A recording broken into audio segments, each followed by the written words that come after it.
Olá! Hoje a gente vai fazer uma exploração bem interessante de um material que, olha, sempre provoca. O capítulo 22 de Cartas de um Diabo a Seu Aprendiz, do C.S. Lewis. Para quem talvez não conheça tão bem, o livro é basicamente uma série de cartas, né, de um demônio mais velho, o Canofíbio, ensinando o sobrinho dele, o Vermibile, como tentar um humano. Ele chamou um humano de paciente. E o nosso objetivo aqui é tentar entender a visão de mundo, assim, totalmente invertida que essa carta específica traz, sabe? É olhar pelo filtro distorcido do canofíbio para o amor humano, o cristão principalmente, para a figura daquele que ele só chama de o inimigo, para o prazer, para as táticas do inferno, é como espiar a lógica do avesso que o Lewis constrói como sendo a cara do mal. O Lewis está justamente aí, né? Usar essa voz do outro lado, do tentador, para comentar de forma super profunda sobre nós, sobre a fé, as ciladas do dia a dia. E esse capítulo 22 é um momento chave, porque o aprendiz, o Vermílio, pisou na bola feio e o tio tá furioso. E nessa fúria, ele acaba revelando muito da mentalidade do inferno. Certo, então vamos lá. A carta já começa com uma raiva que quase dá pra sentir, né? O Canofíbio tá fora de si. Motivo, o tal paciente do Vermebile se apaixonou por uma moça cristã. E o pior, o aprendiz nem contou isso nos relatórios. Falha dupla. Uhum. Aí o texto vem carregado de ameaça, sarcasmo. Ele fala de problema com a polícia secreta lá do inferno, de mandar um livrinho. Acho que era sobre a casa de correção para tentadores incompetentes. Nossa, a pressão é enorme já de cara. E é muito interessante essa imagem que ele cria de um inferno todo burocrático, quase uma repartição pública sinistra, né? A raiva do Canofíbio não é só pelo fracasso em si, mas pela incompetência, pela omissão, que para ele soa quase como insubordinação. Faz sentido. Essa coisa de polícia secreta, dossiê, manual de correção, é uma sátira muito, muito afiada do Lewis contra o totalitarismo, a paranoia, a desconfiança que ele vê como inerentes ao mal. Não tem confiança ali. É só hierarquia, controle e o medo constante de ser pego, de falhar. Essa leitura da burocracia faz todo sentido como controle. Mas o que me pegou mesmo foi a descrição que ele faz da moça. É quase uma caricatura feita de ódio puro, né? Vil, sorrateira, de sorrisinho afetado, recatada, monossilábica. Parece que ele tá tentando diminuir a moça com palavra. Exato. Mas aí é que tá o pulo do gato. Essa descrição toda venenosa acaba dizendo mais sobre o próprio Canofíbio do que sobre a moça.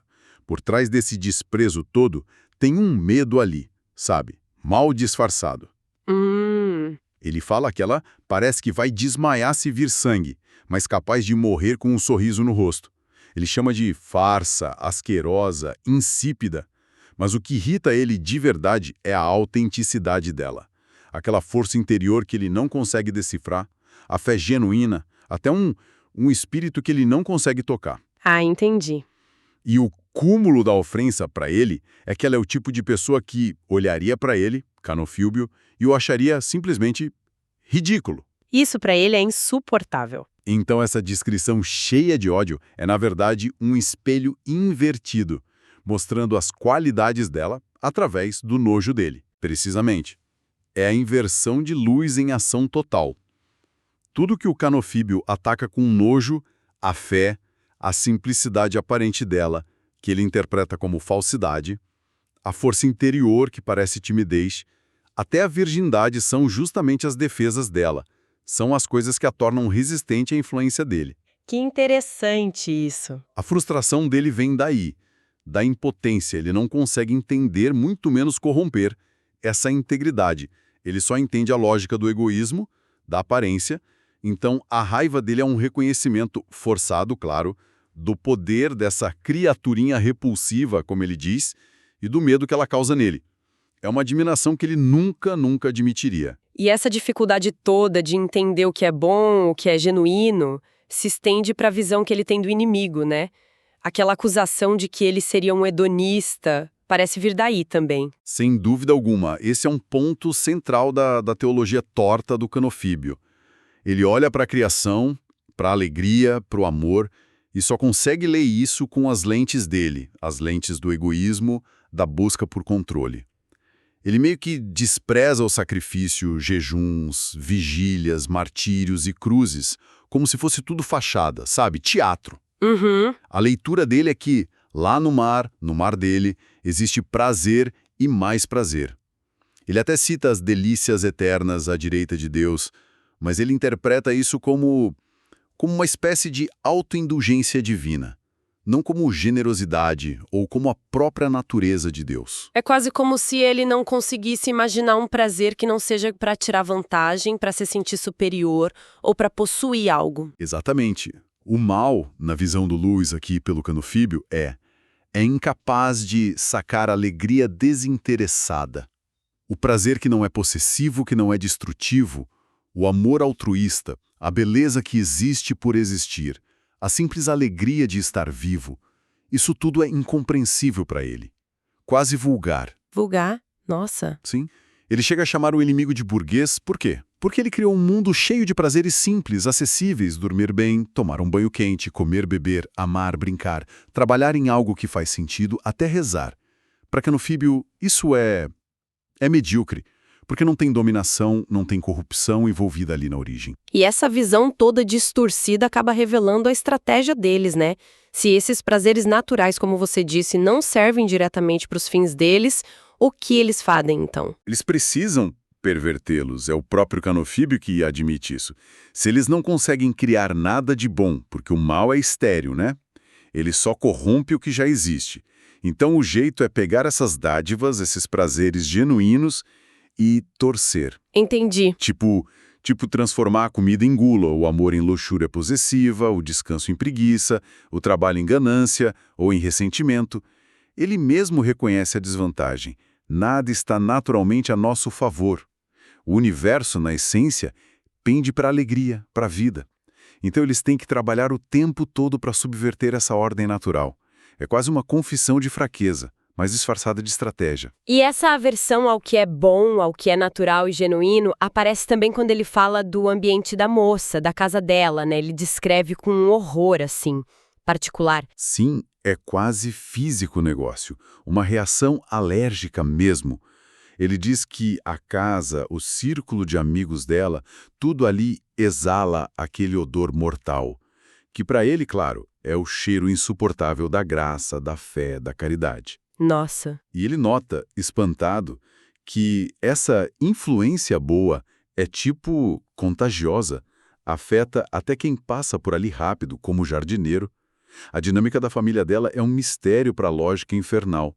Eles praticam um amor desinteressado que não faz sentido nenhum para a cabeça do Canofíbio, que só pensa em egoísmo. Ele até admite a derrota. Não conseguimos descobrir como eles se exploram uns aos outros. É porque talvez não haja exploração, né? Exato, mas essa ideia simplesmente não entra na cabeça dele. A possibilidade de não haver exploração mútua é inconcebível. Essa coisa de um ambiente onde a graça é quase palpável me lembra aquela citação que o Lewis usa do George MacDonald sobre um lugar onde o que não é música é silêncio. E parece que o Canofíbio tem um problema sério com essas duas coisas, música e silêncio. Exatamente. Você tocou num ponto nevrálgico para ele. A carta expressa um ódio, assim, profundo mesmo. Quase físico, pela música e pelo silêncio. São duas coisas que o inferno não aguenta e combate ativamente. E ele coloca as duas em oposição direta ao que ele acha que é o ideal do inferno. O ruído. E como ele descreve esse ruído? Não é só barulho, né? Pelo jeito que ele fala. Não, de jeito nenhum, é muito mais que isso. O ruído para Canofíbio é quase uma força metafísica. Ele descreve como o grande dinamismo, a expressão audível de tudo que é eufórico, brutal e viril. É a trilha sonora da distração, sabe? Da agitação constante, da superficialidade. Caramba! Ele apresenta o ruído como a única defesa que funciona contra pensamentos indesejados, contra a introspecção, contra qualquer chance de contato com uma realidade mais profunda ou com o inimigo. O ruído é a própria matéria da realidade infernal. A única coisa que preenche o vazio lá desde que o inferno é inferno. Que forte isso. Música e silêncio como portas para pensar, para se conectar, e o ruído como a barreira que impede justamente isso, quase uma tática de saturação da mente e dos sentidos. Perfeito, exatamente isso. Música, especialmente aquele odeia, e o silêncio representam a harmonia, a ordem, a paz interior, a contemplação, a chance de ouvir uma voz mais sutil, seja da consciência, seja de Deus. São espaços onde a verdade pode aparecer. O ruído é a ferramenta para destruir esses espaços. É a agitação vazia, a brutalidade que impede a delicadeza, a superficialidade que não deixa a profundidade surgir, a ambição final do inferno, e o Canofíbio confessa isso com uma certa frustração, é transformar todo o universo em ruído. Ele até lamenta que eles ainda não são barulhentos o bastante. Mostra essa sede que não acaba nunca, de afogar tudo em barulho, em cacofonia. E no meio dessa explosão toda de raiva, de teoria sobre o ruído, acontece uma coisa super inesperada na carta, né? Uma virada bizarra. Sim, é um dos momentos mais geniais e estranhos do livro todo. A escrita do Canofíbio para de repente, ele informa, quer dizer, o secretário dele, o Fitafuso, informa depois que o Canofíbio, no calor da composição, teve uma transformação involuntária. E ele virou o quê mesmo? Ele virou uma centopeia gigante. A carta continua, mas agora ditada por ele, através do secretário. Uma centopeia. E a justificativa que ele dá para isso é tão ele, né? Tão reveladora. Ele faz questão de dizer que não foi castigo divino, rejeitando lá a ideia do poeta Milton sobre demônios se transformando. Exato. Ele insiste que foi um fenômeno natural, interno do inferno. Uma gloriosa manifestação daquela força vital que eles adoram. É uma tentativa, assim, patética de reescrever a própria degradação como se fosse poder, como vitalidade. É o cúmulo do orgulho, né? Da autoenganação. Totalmente. A transformação em si é um símbolo muito forte. É a manifestação física da natureza do mal rastejante, segmentada, grotesca, animalesca. O mal se mostrando na sua feiura essencial. E essa tentativa de chamar a própria queda, a própria feiura, de força vital. Isso diz muito sobre essa incapacidade de ver a verdade sobre si mesmo, né? Completamente. É a essência dessa autoenganação que o Lewis sempre associa ao mal. Não tem humildade ali, não tem capacidade de enxergar a própria condição decaída.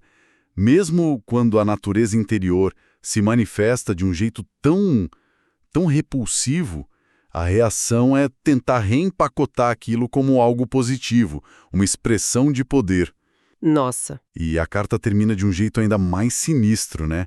A ameaça velada que o Canofíbio faz para o Vermebile sobre o que acontece com os tentadores que falham ganha um peso extra vindo daquela forma de centopeia.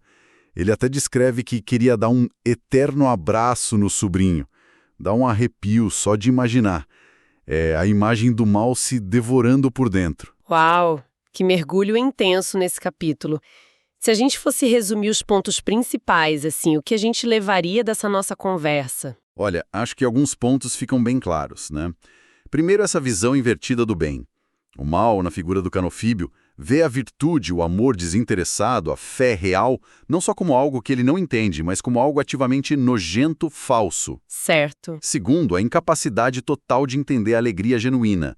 O prazer para o inferno só faz sentido se for para possuir ou destruir. A alegria simples, gratuita, das coisas boas da criação é vista com desprezo. Isso leva à terceira coisa, a estratégia de perverter o bem, já que eles não conseguem criar nada. E também aquele contraste fortíssimo entre ruído e silêncio. Exatamente. Esse seria o quarto ponto. O ruído como arma. A aversão profunda ao silêncio e à música que tem harmonia, e a promoção do ruído como ferramenta para distração constante, para brutalidade, para impedir que a gente pense. E por último, talvez, a natureza autoenganadora e grotesca do próprio mal. A transformação em centopeia, não vista como castigo, mas como manifestação da essência, e a tentativa de dar um verniz de glória para essa degradação. Mostra um orgulho que cega completamente para a própria feiura. Tudo isso deixa a gente pensando bastante, principalmente essa questão do ruído, né? Sem dúvida. E aqui fica talvez uma provocação para a gente levar para além do livro do Lewis. Essa descrição que ele faz do ruído como estratégia deliberada do inferno para nos afastar do que realmente importa, e o ódio que eles têm do silêncio, da música com significado, isso não soa assustadoramente familiar no nosso mundo de hoje? Sim, total. A gente vive imerso numa cacofonia quase constante de informação, notificação, estímulo para todo lado. A pergunta que fica é: como é que a gente pode aprender a discernir, no meio desse barulho todo, o que é só ruído, naquele sentido do canofíbio, sabe? Algo que só distrai, agita sem propósito, deixa a gente superficial, ou até mais bruto, daquilo que é música ou silêncio. Quer dizer, aquilo que permite que a gente se conecte com algo mais profundo, mais verdadeiro dentro da gente e no mundo. É uma boa pergunta. Onde será que essa nossa busca sem fim por preencher cada segundo com algum estímulo externo acaba, talvez sem a gente perceber, ajudando justamente aquela estratégia infernal? E o mais importante, como é que a gente pode ativamente cultivar pequenas ilhas de silêncio, de contemplação, de prazer genuíno, aquele tipo de experiência que o canofíbio odeia e teme tanto, nessas nossas vidas tão barulhentas? É algo para se pensar, né?